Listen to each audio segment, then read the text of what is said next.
नहीं चाहिए। शिव महापुराण में यह भी कहीं नहीं लिखा कि तुम भगवान को 108 या 1008 या 1008 बेलपत्र समर्पित करोगे तो शिव जी प्रसन्न हो जाएंगे। शिव महापुराण की कथा तो यहां तक कहती है, एक बेलपत्र की पत्ती को आप अगर बीच में से, ये एक बड़ी पत्ती, उसके बीच में दो पत्ती और दो पत्ती के बीच में जो गैप है, बीच पत्ती में, इस पत्ती और दो पत्ती के बीच में जो जगह है, अगर आप इस पत्ती को यहां से स्पर्श कर कर, इस पत्ती को यहां से स्पर्श कर कर शंकर भगवान के शिवलिंग पर अगर आप श्री शिवाय नमस्तुभ्यम कहकर, पंचाक्षर मंत्र नमः शिवाय कहकर, षडाक्षर मंत्र ओम नमः शिवाय कहकर यदि शंकर के शिवलिंग पर समर्पित करते हो तो वो 108 बेलपत्र का काम कर जाती है। पकड़ने का स्थान देखिए,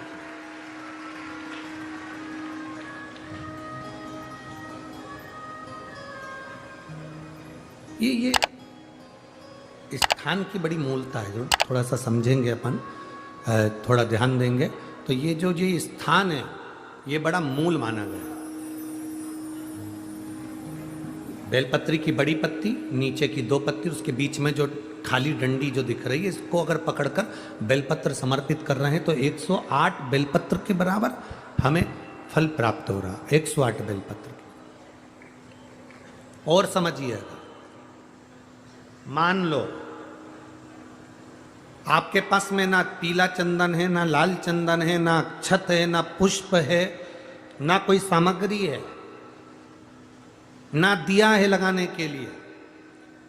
शंकर जी के मंदिर में लोटा भर के जल लेकर गए हो, आज तुम्हारे पास में हो सकता है जल भी नहीं है, लोटा भी नहीं है, तो जिस शंकर जी का दर्शन करने गए हो उन्हीं की बेलपत्र को उठाओ और बेलपत्र को उठाने के बाद पहले अपने हथेली पर रखो, अपना हाथ रखकर बाबा से प्रार्थना कर कर बेलपत्री की मध्य पत्री, आगे वाली पत्ती को पकड़कर अगर वो बेलपत्र हम शिव जी को समर्पित करते हैं तो हमारा पीला चंदन, लाल चंदन, दिया सब बाबा को समर्पित हो जाता है उस बेलपत्री में। एक बेलपत्री का सुख हमारे जीवन का एक आनंद दे देता है। हम तो यहां तक कहेंगे, अगर कभी जिंदगी में तुम्हें लगे कि गुरुजी मेरा पैसा फंस गया नहीं मिल रहा है, या मेरा पैसा अटक गया नहीं मिल रहा, या मेरा घर में धन नहीं है, बहुत तकलीफ की जिंदगी चल रही है, आप ये बेलपत्री का जो दो पत्ती है ना, ये दो पत्ती इस जगह से पकड़कर, आपको लग रहा है कि पैसा नहीं है, काम बहुत बड़ा अड़ा है, बेटे की शादी, बेटी की शादी, या मकान या दुकान, कोई काम अड़ गया, ये दो बेलपत्री की पत्तियों को पकड़कर अपनी कामना कर कर शिव जी को समर्पित करो और एक लोटा जल बाबा को चढ़ाना प्रारंभ करो। 20 से 22 दिन इंतजार करना, मेरा बाबा हाथ पकड़कर कुबेर भंडारी भंडार जरूर भरेगा। हिंदू धर्म में दो पत्ती को पकड़ शास्त्र प्रमाणित कहता है, महाराज कहते हैं तुलसी का दल, बेलपत्र, दुर्वा, शमी का पत्र अगर नख से तोड़ दिया जाए तो भगवान को समर्पित नहीं होगा। शिव महापुराण तो यहां तक कहती है कि कोई से भी महीने में, कोई सी भी घड़ी में, कोई से भी पल में अगर आपने नख से कोई सामग्री तोड़कर भगवान को समर्पित करी है, भगवान उसको स्वीकार नहीं करता, स्वीकार नहीं करता। शिव महापुराण को अच्छे से पढ़ेंगे तो आपको ज्ञात होगा। कईयों की आदत रहती है तुलसी का दल भी तोड़ेंगे तो नख से तोड़ देंगे, डंडी नख से तोड़ देंगे। धन देने वाले कौन है? बेलपत्री की डंडी नख से तोड़ देंगे, नहीं कुबेर भंडार, स्वीकार। कुबेरेश्वर, दुख है, तकलीफ है, नौकरी नहीं लग रही, सर्विस नहीं लग रही, व्यापार नहीं चल रहा, पैसा नहीं आ रहा, मानसिक टेंशन बना हुआ, कुछ हो ही नहीं रहा, तो क्यों भटक रहे हो? वहां गए, उनसे पूछ लिया अंगूठी बता दो कौन सी पहन ले, वो वाली अंगूठी पहन लो, ये वाला नथ पहना, वो पहन लिया, पुगराज पहन लिया, मोती पहन लिया, नीलम पहन लिया, पन्ना पहन लिया, गौमेद पहन लिया, सब कुछ पहना। अब एक बार सब कुछ पहन लिया, सारे तरह के कपड़े बदल लिए, सारे बाबा जोगी बदल लिए, सारे देवता बदल लिए, घर की डिजाइन बदल ली, बाथरूम इधर का इधर बना दिया, सीढ़ी तोड़कर इधर लगा दी, पानी का टैंक उधर बना लिया, सारी दुनिया में घूमे आए, उसके बाद भी सुख नहीं मिला। तो एक बार शिवरात्रि का भी उपाय कर देखना। शायद मुझे उम्मीद है जिंदगी भर तो दुख झेलोगे नहीं, सुख इतना झेलोगे, सुख का अनुभव इतना होगा कि दुख कहां गया मालूम ही नहीं पड़ेगा। ये मुझे उम्मीद है, मेरे विश्वनाथ की कृपा अगर हो गई, बस उसका अनुमोदन करो। मेरी माँ ने, मेरे पिता ने मुझे केवल एक उसका स्मरण, किसी के आगे 5 बेर बोर जो खाते हैं, खाते हैं ना बेर जो बाजार में आते हैं, बोर जो आते हैं खाने वाले, 5 बेर, 5 जौ जानते हो वो जौ हवन में डलती, 5 जौ बेलपत्री की, ये 5 श्वेत पुष्प है, शिव माता 5 कमलगट्टे और कुबेर, उन दोनों 5 काली मिर्च पसार कर कुबेरेश्वर अपनी कामना कर ठीक दोपहर के 12 बजे अश्विन अधिक मास की शिवरात्रि के दिन भगवान शंकर के शिवलिंग पर चढ़ाओ, झोली पसार कर निवेदन करो और बाबा को 11 दीप घी के दिए 11 शिव जी के सामने जला दो। वापिस आओ, शाम के समय जाकर एक चौमुखी दिया भगवान शंकर के मंदिर के सामने चौखट के बिल्कुल बीचों बीच सम्मुख में जलाकर आ जाइए। जिंदगी में कभी दुख नहीं मिलेगा, ये विश्वास रखना, शिव पूर्ण देगा, कभी खजाने में कमी नहीं आ सकती, भंडार वो भरेगा।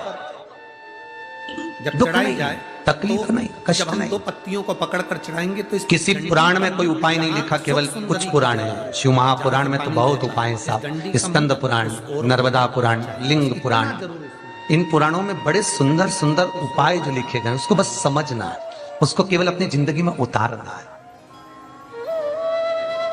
जिस जगह से जल बह रहा हो, रोग हो गया गुरुजी, बहुत दुखी हैं, बीमारी ने, कैंसर ने घेर लिया, किडनी लीवर खराब हो गया, हम तो त्रिजुगी नारायण भी ना जा सकते, हम पांडुकेश्वर भी ना जा सकते, आप तो ऐसा उपाय बता दो जो घर में कर ले। बताऊंगा, उसका भी उपाय बताऊंगा। कैंसर, किडनी, लीवर, क्या अगला पत्र तुम, अकाल मृत्यु वो मरे जो काम करे चंडाल का, काल उसका क्या बिगाड़े जो भक्त हो महाकाल। क्या करेगा काल भी।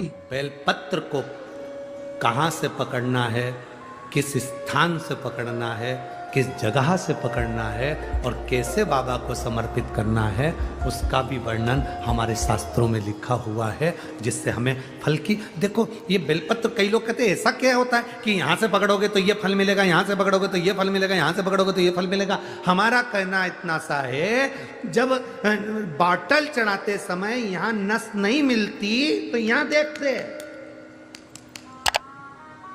नस यहाँ नहीं मिलती तो यहाँ देखते, सुई बॉटल चढ़ रही है, नस ढूंढना है, यहां देखते हैं, फिर देखा कि यहां एक नस है, उसमें सुई चुभाई, बॉटल चालू करी, थोड़ी देर बाद ये नस फूलने लगी, हटा दिया, फिर इस हाथ में देखी गई, फिर पांव में देखी गई, अर्थात बॉटल चढ़ना। नस ढूंढो कि वो नस कौन सी है जहां पर हम पकड़कर बाबा को बेलपत्र चढ़ाएंगे तो हमारा भी जीवन का कल्याण हो जाए, वो नस पकड़ेंगे।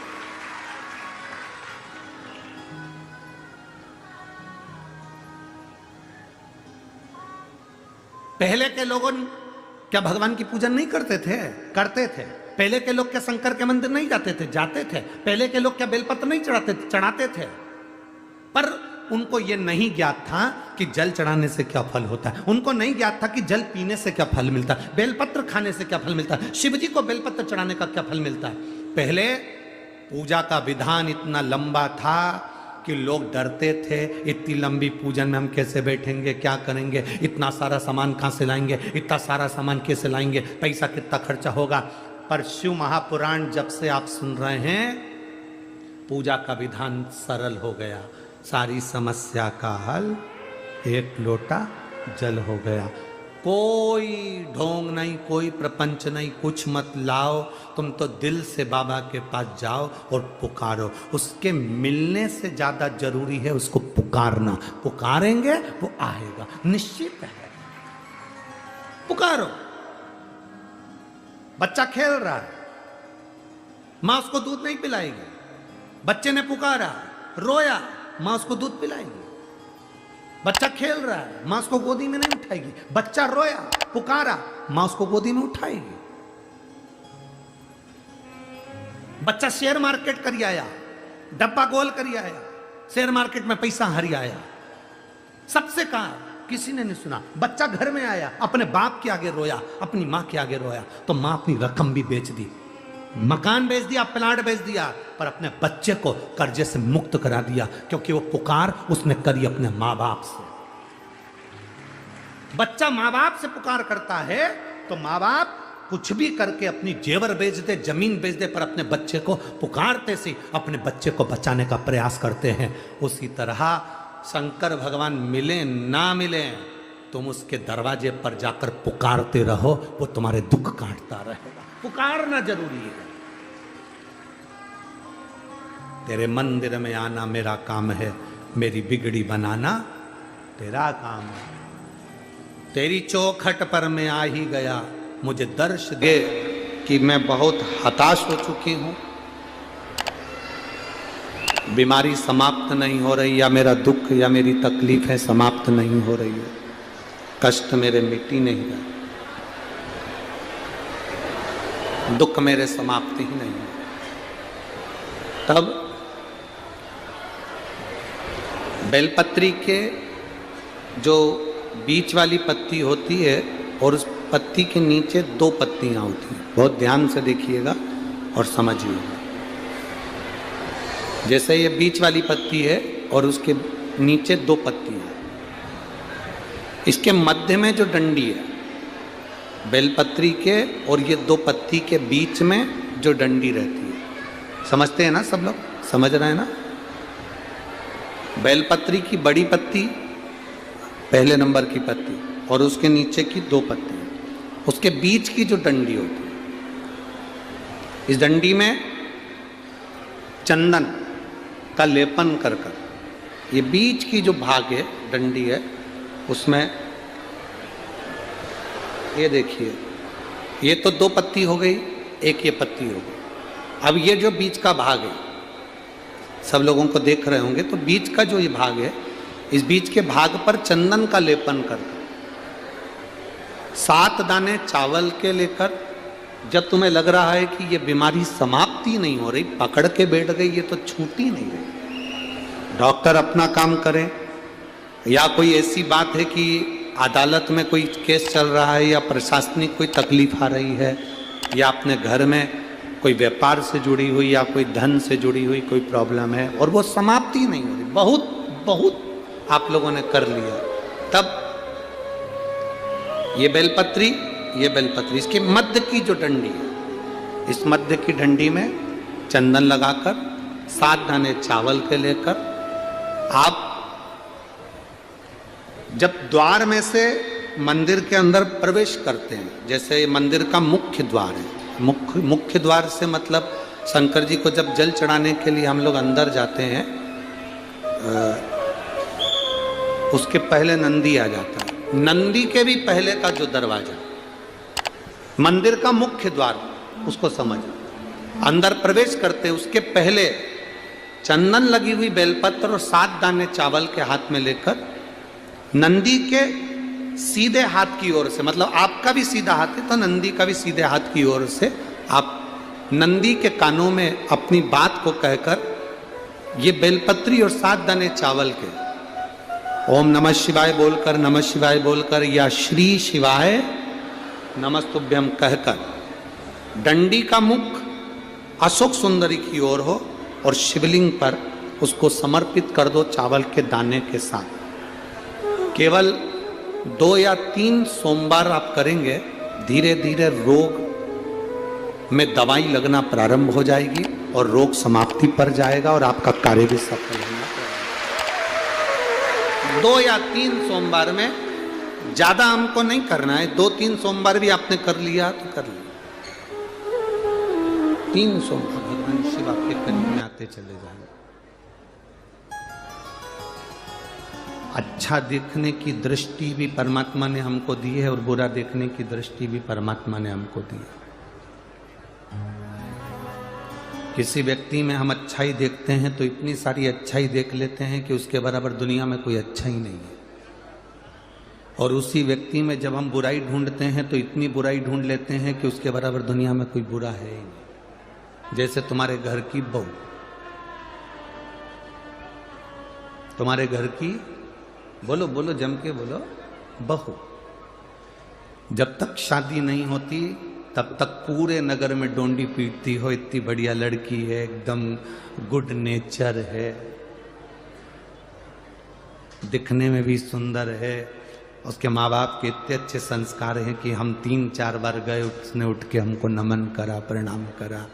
उसकी एजुकेशन बहुत अच्छी है, बहुत अच्छी पढ़ाई करी, उसके माँ बाप ने बहुत अच्छा ज्ञान दिया है, सब काम कर लेती है, सिलाई उसको आती, कढ़ाई उसको आती, बुनाई उसको आती, सब। जब तुमने उस लड़की में इतने सारे गुण देखे, उस बेटी में तुमने इतने सारे गुण नजर किए, तब तुमने अपने लड़के के लिए उस लड़की को चुना। शादी के 2 साल बाद ऐसा क्या हो जाता है कि उसकी हर काम तुमको बुरा लगने लगता है? क्या?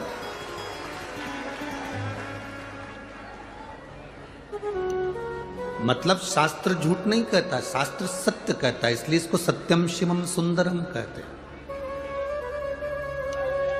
गुण देखने की दृष्टि भी हमको परमात्मा ने दी है और अवगुण देखने की दृष्टि भी हमको परमात्मा ने दी। शादी के पहले लड़की को सास इतनी अच्छी लगती है, मम्मी बिल्कुल तुम्हारे जैसा नेचर है उनका, मेरी सास का इतना अच्छा नेचर है, इतना प्रेम करती है, मेरे को बार बार फोन लगाती है, हर 2-3 दिन में फोन आ जाता है, अभी तो हमारी शादी नहीं हुई पर इतना प्रेम हमारी सास का है। फिर बहू की दृष्टि में ऐसा क्या हो जाता है कि उसको सास प्रिय नहीं लगती, सास की दृष्टि में ऐसा क्या हो जाता है कि उसको बहू प्रिय नहीं लगती। भाई के लिए अपना भोजन छोड़ देता है, जब तक भाई नहीं आता तब तक भोजन नहीं करता।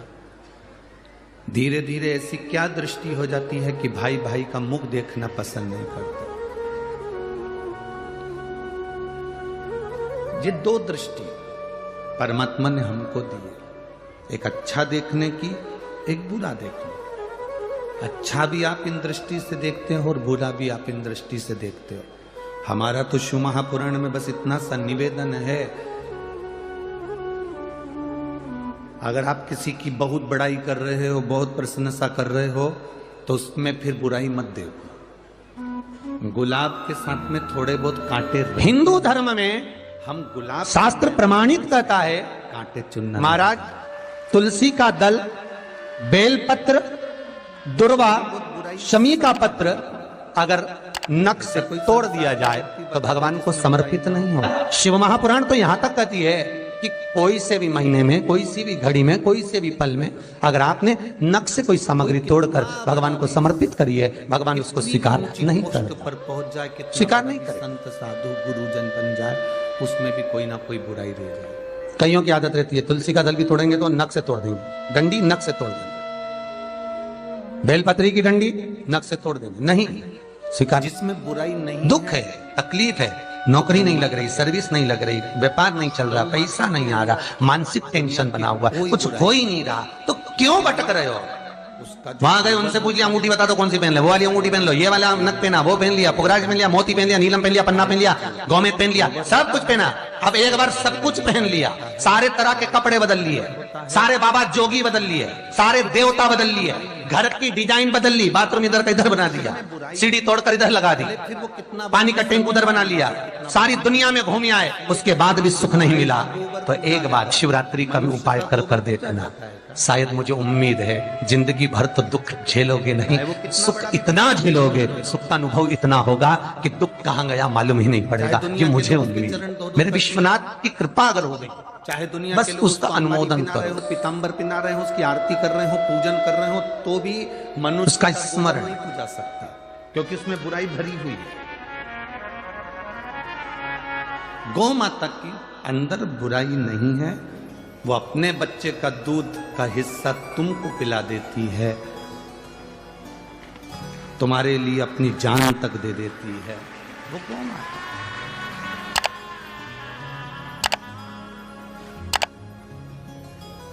अब जैसे गौ माता में बुराई नहीं है, संसार में अगर भगवान ने हमको जन्म दिया है तो हम क्यों बुराइयां छाटे, हम क्यों एक जरा सा फेसबुक पे किसी ने उल्टा सीधा कमेंट्स कर दिया और कह दिया कि वो व्यक्ति ऐसा है और तुमने उसमें कमेंट्स डालना चालू कर दिया, हाँ वो तो ऐसा ही है, वो तो वैसा ही है। तुम्हें क्या करना उससे?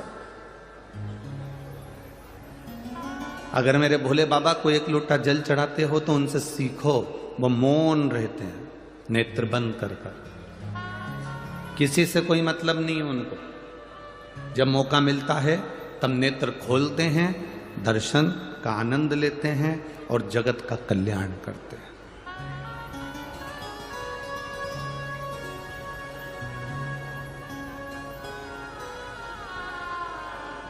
खाओ उतना जितना पचा सकते हो, कमाओ उतना जितना भोग कर सकते हो। आप 24 घंटे दुकान पर बैठो, हमें कोई दिक्कत नहीं। आप 24 घंटे काम करो, हमें कोई तकलीफ नहीं। उसमें सीहोर वाले महाराज का क्या घटने वाला है? और 24 घंटे दुकान पर बैठ रहे हो, सुबह 8 बजे से लेकर रात को 11 बजे तक दुकान पर बैठे हो, व्यापार कर रहे हो, कमा रहे हो, तो आपसे निवेदन है कि तुम्हारे सामने से कोई मूंगफली वाला निकले, कोई अच्छा फल वाला निकले, कोई अच्छी दुकान वाला निकले, तो निवेदन है कमा कमा कर केवल गुल्लक में मत रखना, थोड़ा अपने ऊपर खर्च भी करना। भूखे रह लेते हो और दिन भर दुकान पर लगे रहे। किसके लिए कमा रहे हो? मन कर रहा है मूंगफली खा लूं, पर ग्राहक खड़े हैं। मन कर रहा है कि सेब खा लूं, पर ग्राहक खड़े हैं। मन कर रहा है कि बी जाम खा लूं, पर ग्राहक खड़े हैं। मन कर रहा है कि गन्ने का रस पी लूं, पर ग्राहक खड़े हैं। ये ग्राहक तो समय पर आते रहेंगे, पर अपने शरीर का भी ध्यान दो भगवान। प्रथम सुख क्या है? जम के बोलो, प्रथम सुख निरोगी काया। अगर काया का सुख नहीं है तो कोई आनंद नहीं।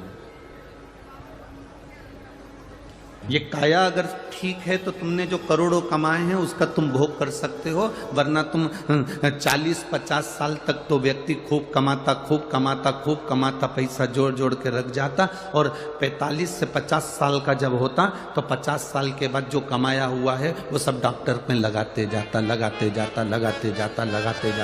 क्या मतलब है?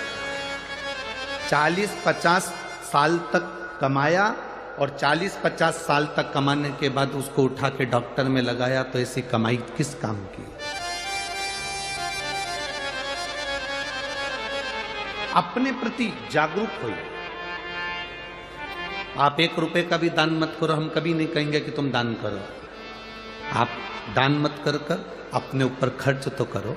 तुम्हारा बेटा जिद करके एप्पल का फोन लेकर आ जाता है, तुम्हारा बेटा दीपावली पर 1 से बढ़कर 1 5,000 के कपड़े खरीद कर ले आता है, तुम्हारी बेटी 1 से बढ़कर 1 सूट लेकर आ जाती है, तुम्हारी पत्नी समय समय पर साड़ी खरीद कर ली आती है।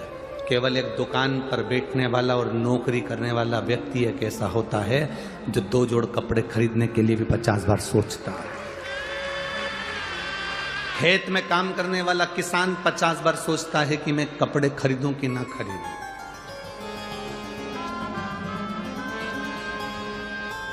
घर में काम करने वाली मां 50 बार सोचती है कि मैं कपड़े खरीदूं कि ना खरीदूं।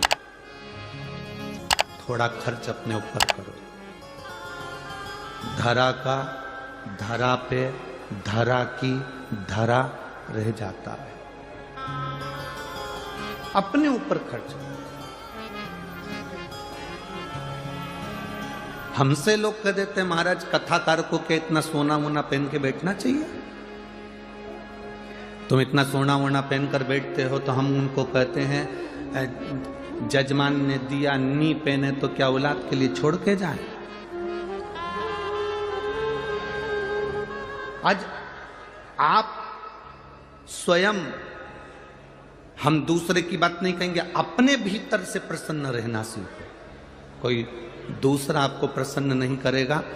माता कौशल्या के घर में राम जी जन्मे थे तो माता कौशल्या जी ने सबसे पहला काम एक किया था,